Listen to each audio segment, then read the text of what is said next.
Frères et sœurs, nous célébrons dans la joie la conception immaculée de la Vierge Marie. Nous rendons grâce à Dieu pour ce don qu'il a fait à la Vierge Marie d'être préservée du péché.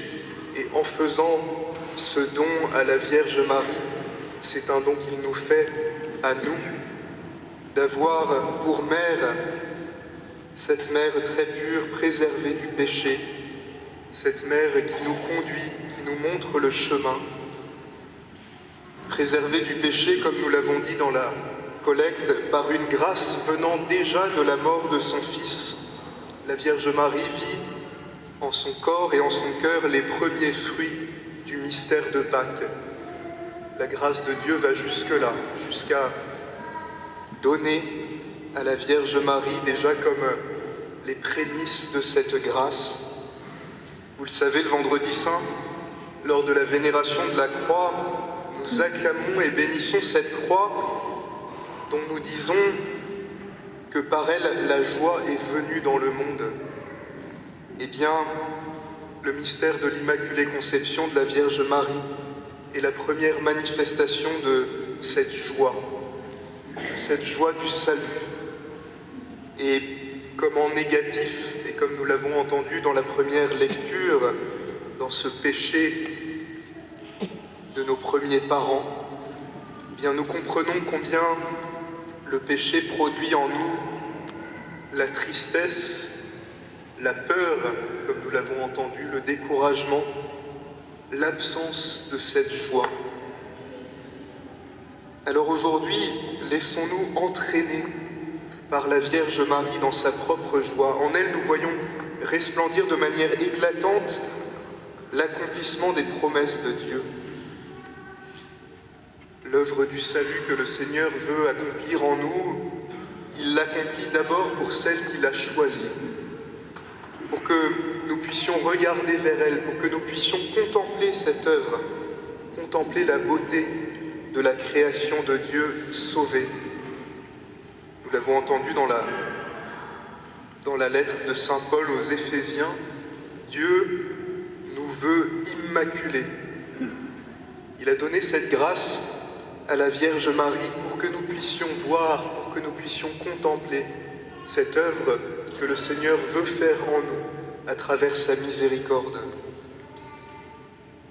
La Vierge Marie, parce qu'elle a bénéficié de cette grâce inconditionnelle et imméritée de Dieu, la Vierge Marie nous rappelle que lorsque Dieu choisit de nous sauver, eh bien, il prend tous les moyens nécessaires pour accomplir sa volonté.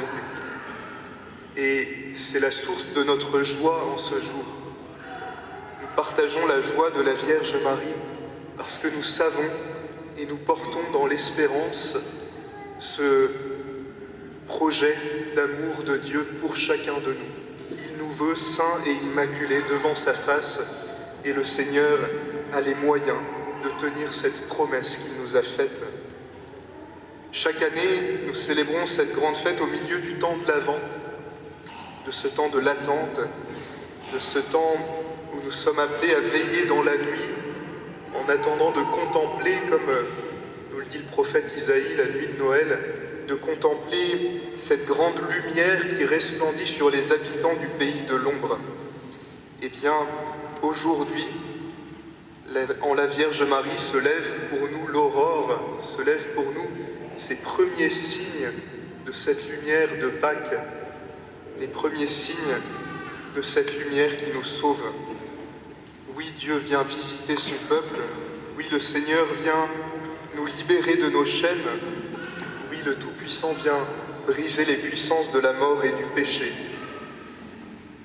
Alors cette année, et aujourd'hui particulièrement, cette joie à laquelle nous sommes invités est marquée par ce contexte particulier que traverse notre pays, tandis que tant d'hommes et de femmes disent leur souffrance, leur désespoir ou leur colère et que quelques-uns en profitent pour détruire.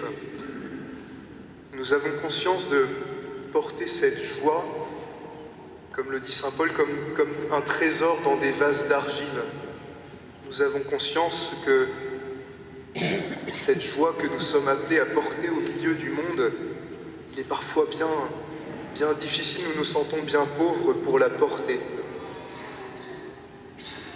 Ne négligeons pas, en ce jour où nous est rappelée cette joie, ne négligeons pas de témoigner à temps, mais aussi à contre-temps, de cette espérance que nous portons, de cette joie de nous savoir aimés et sauvés, de la joie de savoir que Dieu nous a donné une mère qui veille sur nous. Et particulièrement en ce jour, invoquons-la et prions-la pour notre pays, elle qui si souvent dans l'histoire s'est manifestée comme patronne et gardienne de la France.